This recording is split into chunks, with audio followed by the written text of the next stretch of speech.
le Canada, c'est tout ce qu'il y a de meilleur dans tous les pays que nous avons visités, où nous avons travaillé. Ici, on aime les villes, on les encourage, on les accueille. En vérité, on peut investir ici au Canada, on peut investir aux États-Unis, on peut investir en Afrique. La différence qu'il y a avec le Canada et l'Afrique, c'est le nombre d'opportunités est plus élevé en Afrique parce que tout est à construire.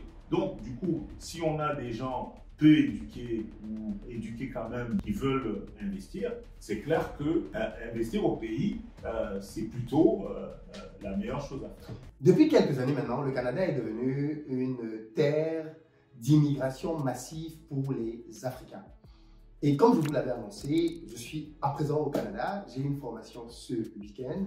J'ai décidé d'aller à la rencontre des personnes qui vivent ici, qui ont fait carrière ici, afin qu'ils nous expliquent un tout petit peu les réalités du Canada. Aujourd'hui, ça tombe bien parce que je suis chez Jean-Claude Tchipama. Vous le connaissez certainement pour les anciens. On a fait plusieurs interviews maintenant à Paris, à Kinshasa et maintenant à Montréal. Et je vais discuter avec lui du choix du Canada. C'est quelqu'un qui a fait plus de 80 pays dans le monde et qui a décidé de faire du Canada son havre de paix. Pourquoi cette décision? Qu'est-ce qui a motivé ce choix-là? Avec le recul, est-ce que c'est une décision qu'il recommande? Et ensuite, on va parler bien évidemment d'Afrique, de diaspora. Qu'est-ce que l'on peut faire ici et que l'on peut aussi faire sur le continent africain? C'est une interview qui se déroule en deux parties.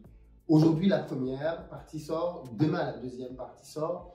Et la très bonne nouvelle aussi, c'est que Jean-Claude sera avec moi ce samedi pour la formation que je donne, au cours de laquelle nous allons voir ensemble les opportunités d'affaires qu'il y a sur le continent africain pour la diaspora qui vit au Canada. Ce qui est intéressant, c'est que Jean-Claude a, en plus de toutes ces autres casquettes, une casquette de banquier et il va beaucoup vous parler des mécanismes de financement qui vous permettent de prendre l'argent ici au Canada pour le dépenser en Afrique. C'est parfaitement possible, parfaitement légal. Et il développera davantage cela. On en parle un tout petit peu dans la deuxième partie de l'interview, mais clairement, il va développer cela davantage samedi. Donc, si vous n'avez pas encore pris votre place, faites-le dès à présent. Il y a encore quelques places de disponibles. Les liens sont dans la barre de description.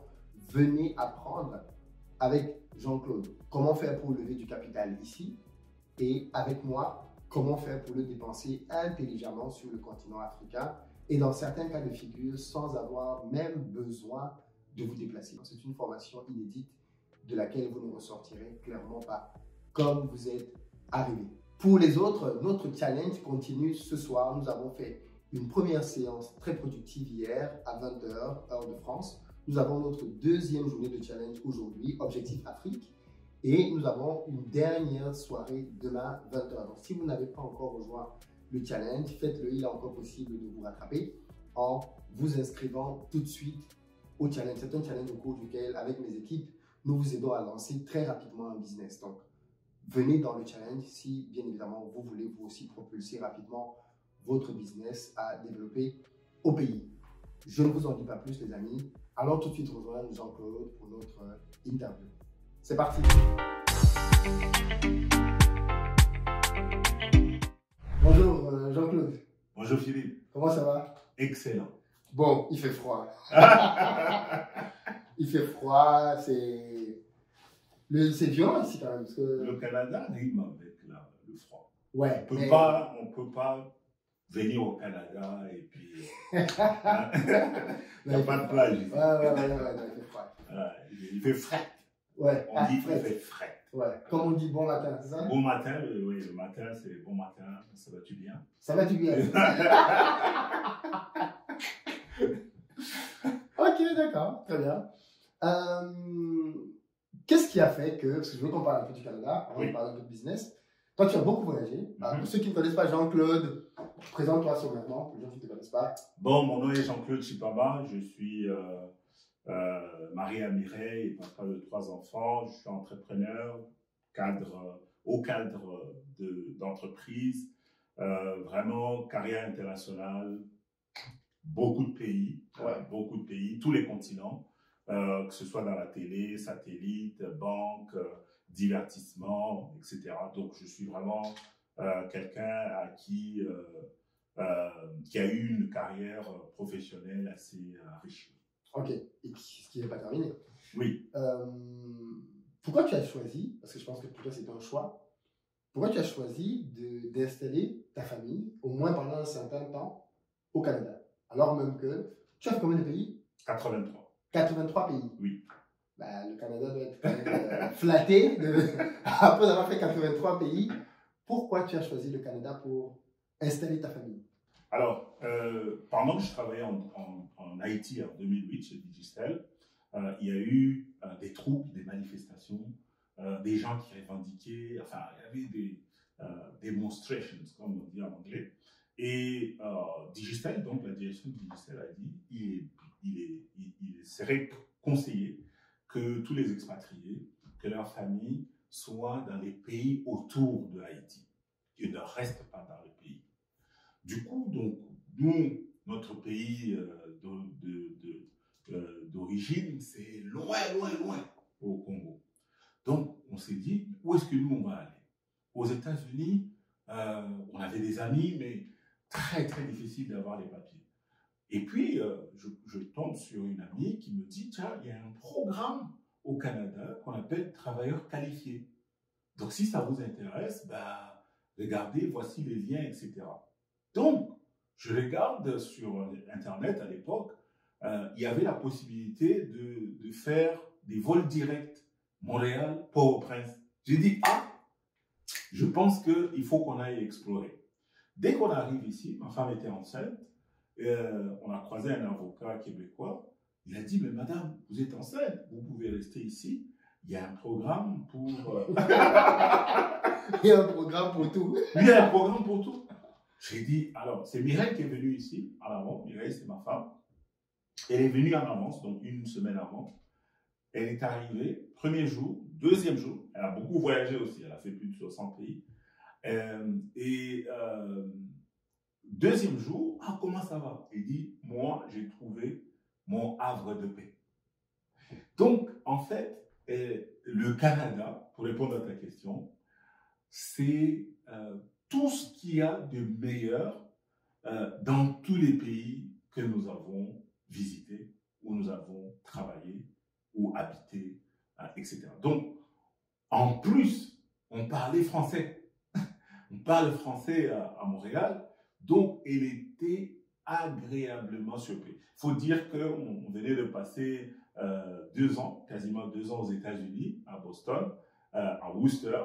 Donc, du coup, pour une francophone arriver dans les rues de Montréal, qui ressemble comme une goutte d'eau aux rues de Boston, aux États-Unis, mais en français, ah non, c'était le meilleur choix.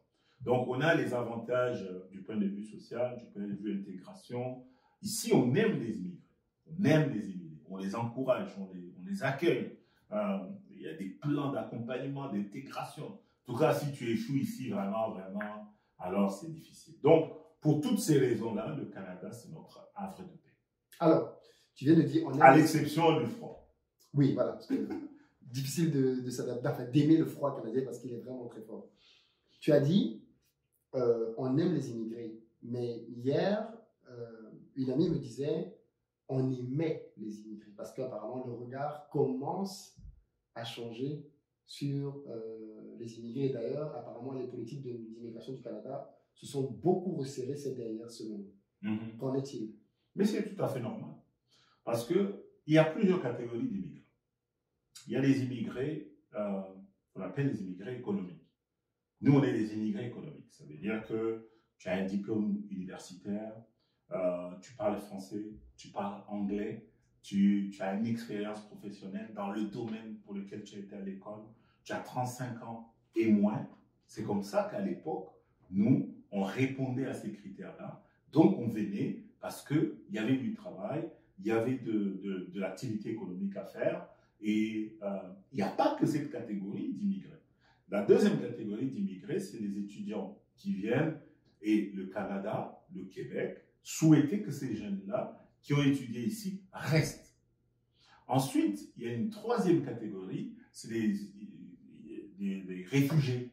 Tous ceux qui sont issus des asiles politiques, asiles économiques, des problèmes en Ukraine, des problèmes en Haïti, des problèmes en Afrique, les guerres, etc. Ça, par contre, on ne choisit pas, on subit. Donc, quand on regarde ces dernières années, notamment la crise de l'Ukraine, le Canada a ouvert les portes.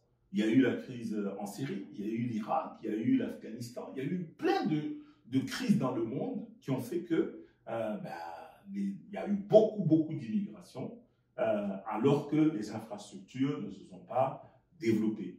Voilà. Et donc, tu penses qu'on est arrivé à une sorte de limite du système? C'est-à-dire que je pense que les capacités d'accueil, indépendamment de tout ce qui est politique, hein, les capacités d'accueil n'ont pas suivi. Parce que, regardez, aujourd'hui à Montréal, pour acheter un appartement, à l'époque, avec 200 000, 300 000 dollars, on pouvait acheter un appartement, 2 chambres, 3 chambres, etc. Aujourd'hui, c'est impossible. Ça veut dire que l'offre de logement est de loin inférieure à la demande. Quand il y a déséquilibre comme ça, c'est les prix qui montent. Et ça, malheureusement, on ne peut plus, le Canada, le Québec, ne peut plus se permettre d'avoir une inflation comme ça sur les prix de logement. Donc, ça crée une grogne sociale et malheureusement, ça peut exploser. Et donc, du coup, les gouvernements essayent de calmer le jeu. Alors, malgré tout ce que toi tu as dit de positif sur le Canada, je me rappelle qu'une fois à Paris, on avait fait une petite vidéo dans laquelle tu disais que, et pourtant il est préférable d'investir en Afrique. Pas qu'en Afrique. En vérité, on peut investir ici au Canada, on peut investir aux États-Unis, on peut investir en Afrique également. La différence qu'il y a avec le Canada et l'Afrique, c'est le nombre d'opportunités est plus élevé en Afrique parce que tout est à faire, tout est à construire. Donc ici, si je fais un immeuble à logement, bah, le taux d'occupation, bon, ces dernières années, oui, le taux d'occupation monte, oui, il a beaucoup augmenté, mais il n'était pas comparable à ce qu'il y avait, par exemple, en Afrique. Donc, en infrastructure, ici, versus en Afrique, il y a plus d'opportunités là-bas. Ici, on va avoir plus de besoins de services, etc. Donc, parce que nous sommes dans une société de consommation, de divertissement, de consommation, qui requiert des qualifications que beaucoup d'immigrés n'ont pas. Et donc, c'est ça qui fait la dichotomie. Donc, du coup, si on a des gens peu éduqués ou éduqués quand même, mais qui veulent investir, c'est clair que investir au pays, hein, tiens, investir au pays, ça rime bien avec une certaine chaîne. Donc, investir au pays, c'est plutôt la meilleure chose à faire. Mais nous, on a investi ici. On a commencé par investir ici en immobilier, on a créé notre société de vêtements. C'est ici à Montréal. D'accord. Est-ce que tu comprends donc justement le besoin pour les jeunes Africains de venir massivement au Canada? Est-ce que c'est pas... C'est bizarre parce que autant on dit aux gens de rentrer investir en Afrique, autant les gens qui sont sur place se disent non, non, nous on veut venir au Canada ou ailleurs. Mais est-ce que tu comprends cette contradiction? Oui, parce que quelqu'un m'a dit, toi c'est parce que tu as été, tu as vu que tu me parles, laisse-moi aller moi aussi, voilà. Et puis on parlera après. Ouais. Donc c'est normal, les gens ont besoin de sécurité. Malheureusement, dans nos pays, il n'y a pas tout ce qu'il faut pour assurer le bien-être des familles. On prend seulement le cas des santé, les infrastructures en matière de santé ne sont pas suffisantes pour couvrir aux besoins de santé de nos populations. Donc, du coup, c'est pour ça que les gens préfèrent avoir au moins les papiers d'ici parce qu'ils peuvent se faire soigner. Même nos autorités, hein, dans tous nos pays, dès qu'ils sont malades, ils prennent l'avion, ils viennent se faire soigner ici. Donc, je comprends ce désir-là, mais la vérité est que partout où tu es, il y a des opportunités. Et toi, tu disais dans la même vidéo qu'on avait faite que pourquoi tu n'as pas donc eu le même réflexe que beaucoup de gens de prendre une nationalité occidentale, pourquoi tu as décidé de rester avec ton passeport? Le passeport congolais est vert ou il a quelle couleur? Il est bleu. Il est bleu. Ah, okay. Pourquoi tu as voulu garder ton passeport bleu? Non, parce que pour moi, je n'ai pas vu la nécessité. Je n'ai pas eu la nécessité. Quand on est résident ici, au Canada, on a tous les droits, les mêmes droits que les citoyens canadiens. Tous les mêmes droits. Sauf le vote, ouais. Sauf voter. OK? Sauf voter. Donc, ce qui me va très bien. Ce qui me va très bien. Pour aller aux États-Unis, on a, en tant que résident, on a les visas de 10 ans. Ah oui? Oui, on a les visas américains 10 ans. Donc, c'est pas qu'on va aller à l'ambassade tout le temps, déposer les dossiers, etc. Et moi, j'ai eu le privilège d'avoir vécu et travaillé en France. Donc, j'ai le titre de séjour, passeport européen, talent européen, qui me donne le droit de travailler dans 27 pays européens. Donc, je peux prendre l'avion à n'importe quel moment. Donc, du coup, quelle est la nécessité d'avoir un passeport étranger alors que je peux, pour des raisons de voyage, aller quasiment partout sans besoin de visa. D'ailleurs, dans beaucoup de pays africains, les Canadiens ont besoin de visa, mais alors que les Congolais vont avoir des privilèges comme ça. Donc, il n'y a pas de nécessité. Il n'y a pas de nécessité. Mais alors, tu en parles comme si c'était que pour des raisons de voyage, mais tu milites quand même aussi pour le fait que pour toi, ce n'est pas nécessaire pour les Africains de forcément toujours prendre d'autres nationalités. Non, ce n'est pas nécessaire. Je sais que en tant qu'homme d'affaires, en tant qu'entrepreneur, c'est nécessaire d'être mobile. Parce qu'il y a des opportunités, il y a des rencontres, il y a des conférences qui peuvent débloquer des choses dans nos business, etc. Et qu'on doit être mobile. Donc, à partir du moment que les visas commencent à poser de problèmes, là, peut-être, oui, il faut penser à avoir une nationalité d'un pays qui te permet de te déplacer. Parce que la vérité, c'est ça. C'est pas pour aller faire l'armée que les gens prennent la nationalité. Il y en a très peu d'Africains qui vont servir les pays d'accueil. Non. Généralement, c'est pour voyager. C'est pour faciliter les voyages. Donc, si oui, tu n'as pas assez de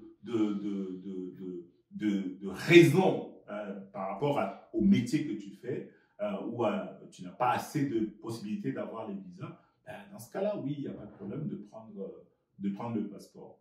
Mes enfants, par exemple, ils ne travaillent pas. Donc, du coup, s'il faut voyager, il faut chaque fois aller demander les visas. Bon, pour eux, ils ont pris la nationalité canadienne, il n'y a aucun problème. D'accord. Et toi, tu as décidé que tu restes congolais.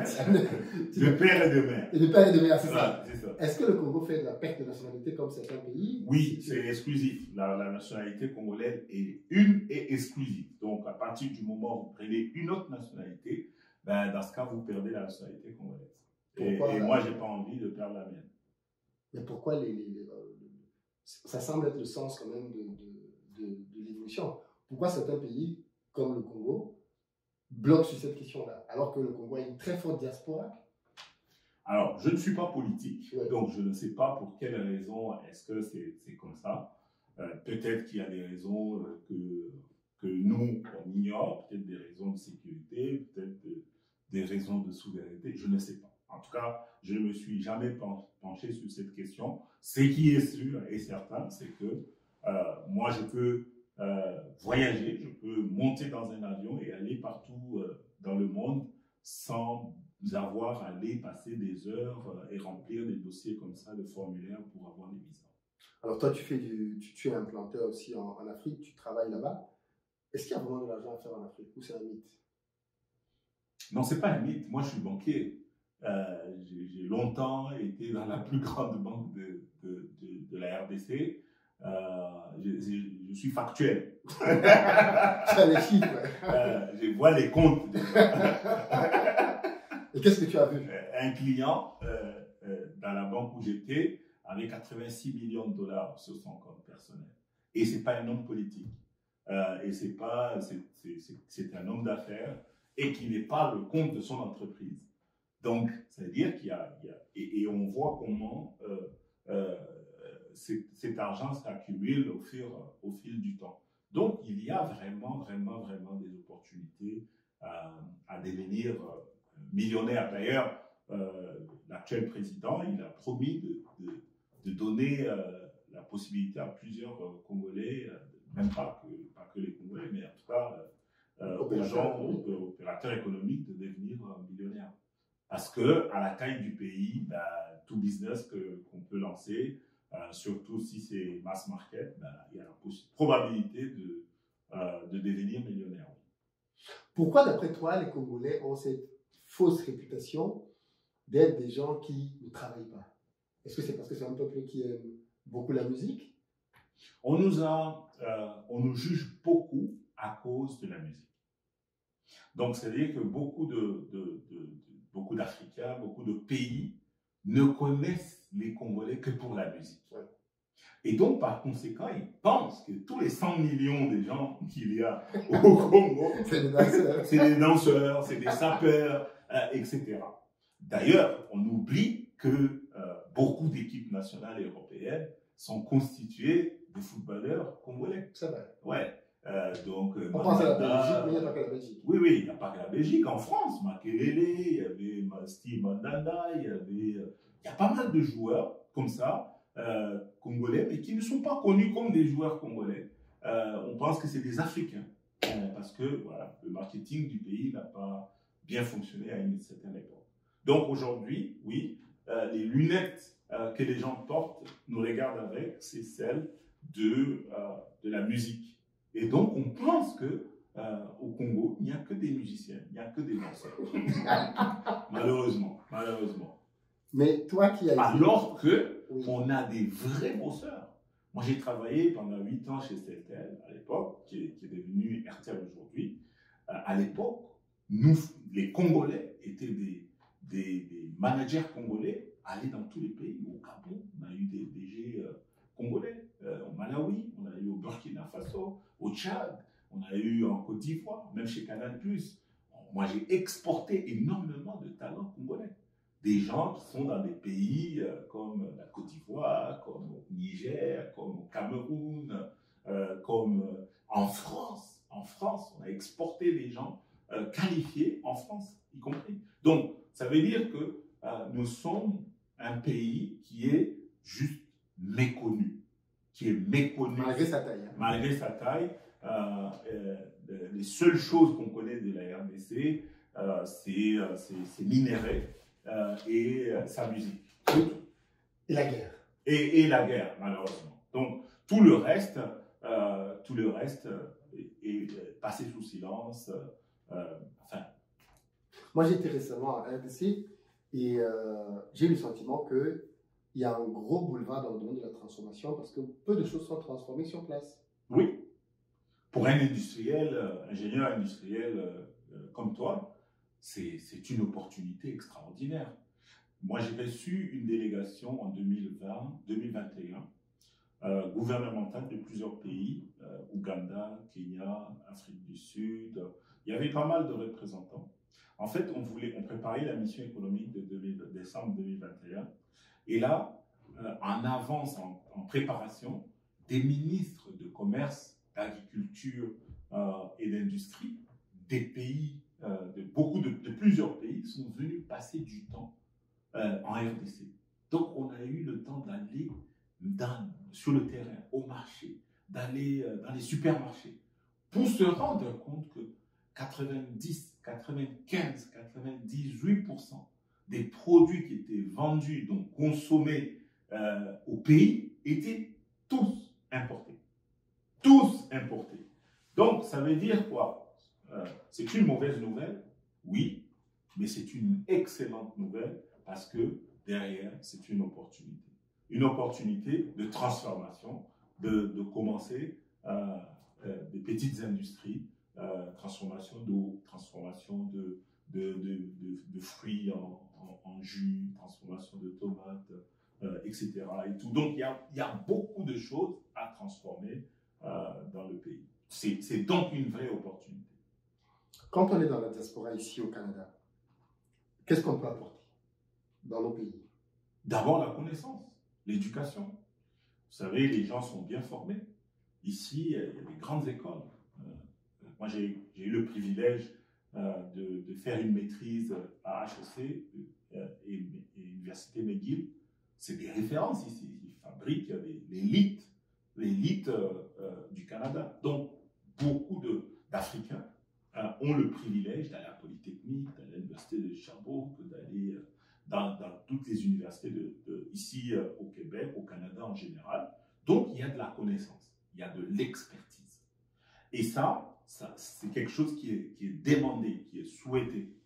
Il y a une grande sœur qui était ici, qui était chirurgien, ophtalmologue, qui est aujourd'hui, elle a ouvert sa clinique au Congo, docteur Annick, que je salue, comme on dit chez nous, Libanga. Et elle a ouvert sa première clinique, et là elle est en train d'ouvrir sa deuxième clinique. Ah ouais? Oui, donc elle s'est donnée pour mission de former les ophtalmologues en chirurgie des yeux, parce qu'ici elle travaillait pour l'université, pour les grands hôpitaux ici. Donc, ce savoir-là, on en a besoin pour développer nos pays africains. Donc ça, c'est la première chose. La deuxième chose, c'est le réseau de contacts. Donc, ça peut permettre de faciliter, ouvrir des portes pour faire des business à grande échelle. Ok. Et puis, un troisième côté, l'épargne. Est-ce que les Canadiens, on épargne beaucoup ici? Il y a une Oui. culture de l'épargne? Oui, bon. Oui et non. Parce que... Et toi, en plus, toi, c'est ton sujet, ça aussi. Oui, parce que vous savez, les Américains, il y a une culture américaine du crédit qui est très, très, très développée. Pour quelqu'un qui vient d'arriver aujourd'hui, il va à la banque, il ouvre un compte, il n'y a rien dessus, on peut lui donner une carte de crédit de 5 000 $. Sans garantie. Parce que, justement, pour les banques, les institutions financières ici, c'est de l'investissement à long terme. Un jour, ma petite sœur est arrivée pour étudier à Polytechnique. Elle a terminé d'ailleurs génie chimique. On est allé à la banque pour ouvrir son compte étudiant. Et la conseillère nous dit, mademoiselle, bienvenue au Canada, vous êtes éligible pour une carte de crédit de 5 000 $. Son deuxième jour au Canada. Elle a déjà une carte, elle peut dépenser 5 000 $ qu'elle n'a pas. Donc il y a une grande culture du crédit. Et c'est un piège, un gros piège, ce qui empêche beaucoup d'Africains et même des Canadiens d'épargner. Mais de l'autre côté, le bon côté de ça, c'est que si tu es un bon payeur, si tu utilises le crédit et tu le rembourses suffisamment dans le temps, ça constitue ta cote de crédit augmente. Et ça, pour ton entreprise, pour démarrer une entreprise, c'est la cote de crédit qui va te donner accès au financement.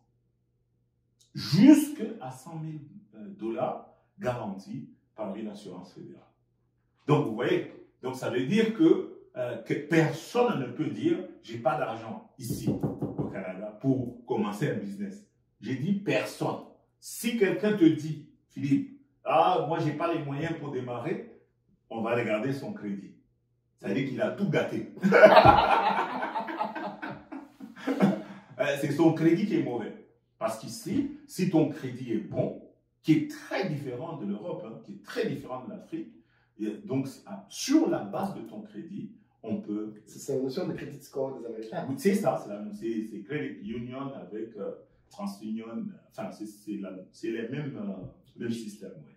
C'est le même système. Donc ici, il faut que tu aies un crédit, tu aies un credit score de 750, 800.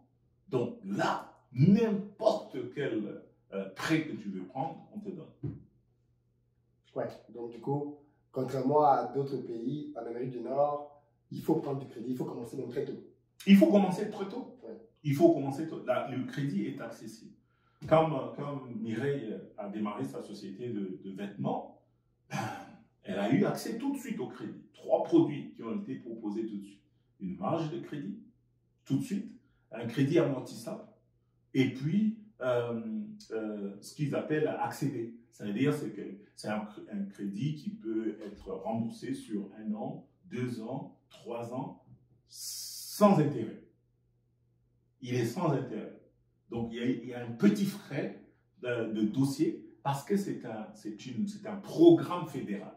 Encore un programme. C'est un programme fédéral pour les toutes petites entreprises au Canada. Un lancement.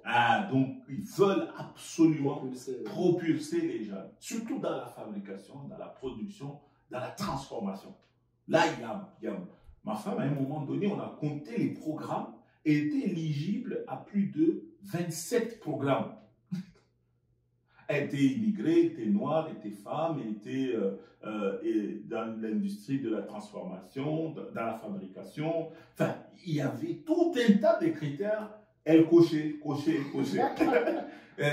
Tel programme te donne accès à la formation gratuite. Moi, j'ai appris les réseaux sociaux, comment vendre sur les réseaux sociaux. C'était une formation offerte par la municipalité régionale de comté de l'Assomption. Donc, la région ici, de la Naudière, a un bureau économique qui encourage les entrepreneurs et donc, comme elle fait des vêtements, donc du coup, il faut exploiter les réseaux sociaux. Et donc, la formation, c'est gratuit, tu ne payes pas. Export Québec, elle est allée vendre aux États-Unis, à Las Vegas, mais la moitié des coûts pour commercialiser aux États-Unis étaient pris en charge par le ministère de l'économie. Donc ça, c'est des programmes qui existent. Donc ici et là, vraiment, si vraiment les gens disent, non, c'est vrai, si les gens disent, non, je ne peux pas entreprendre, soit ils ont brûlé leur crédit, soit ils n'ont juste pas d'idée, de projet dans lesquels il faut investir. Est-ce que tu conseillerais à un jeune ici, ou même un moins jeune, au Canada, d'aller investir une partie de son argent en Afrique? Oui, mais oui, on a la double culture. On est au Canada et on est dans certains pays. Donc on a l'avantage sur les Canadiens, on a l'avantage sur ceux qui sont au pays. Parce que nous, on est un pied de chaque bord. Donc il faut capitaliser des deux côtés. C'est vraiment une opportunité incroyable. Donc d'avoir la culture, la rigueur, la connaissance, etc. D'ici. Et puis, quand on arrive au pays, tiens, toi, ton nom ressemble à celui de... Donc, les pays nous ouvrent les portes. Donc, ça veut dire qu'on a on est vraiment privilégié. On est vraiment privilégié. Je vais te poser 2-3 autres questions, mais je veux qu'on le fasse dans la seconde partie parce que je veux qu'on parle de 2 sujets. Le premier, c'est sur le financement. Et le deuxième, parce que tu as commencé tout à l'heure ta présentation en disant que tu étais marié. Tu vas pas commencer par autre chose. Il faudrait que tu te dises pourquoi quand tu te présentes, tu commences par dire que tu es marié. Mais pour revenir sur le sujet sur lequel nous sommes là, un jeune qui est ici, qui veut lancer un projet au pays, est-ce que tu conseillerais de prendre un crédit ici, s'il est éligible, il a un bon score, de prendre un crédit ici, avec la force du coup que ça représente, et d'aller travailler avec ça en Afrique? Mais bien sûr, beaucoup l'ont fait. Nous-mêmes, on l'a fait. Beaucoup l'ont fait. Beaucoup le font tous les jours ici. Vous allez voir, la plupart de nos maisons, elles sont payées. Quand la maison est payée, on n'a pas fermé le crédit. On a gardé le crédit ouvert. Oui, l'hypothèque est restée ouverte. On n'est pas allé chez le notaire en disant « donne-moi les papiers ». À quoi ça me sert d'avoir les papiers alors que j'ai travaillé dur pour payer, pour rembourser la maison? Ça devient un levier financier pour lever des fonds et donc investir dans des projets qui sont rentables, mais à des conditions préférentielles dans le marché parce que ces crédits-là sont 100% garantis. Est-ce que tu peux un peu nous parler de ce système de crédit? Parce que j'ai l'impression que c'est pas, on n'a pas d'équivalent de ça en France. C'est-à-dire que tu prends un crédit. Tu prends un crédit, Ouais. tu vas, tu achètes une maison qui coûte allez, 500 000 dollars. Ouais. Ok. Tu rembourses ta maison au bout de 5 ans. C'est quoi? Je propose qu'on parle de ça dans la deuxième partie. Ok. Parce que sinon, les amis, rendez-vous dans la deuxième partie pour parler un peu plus maintenant du crédit et de comment on peut s'en servir comme un levier d'enrichissement.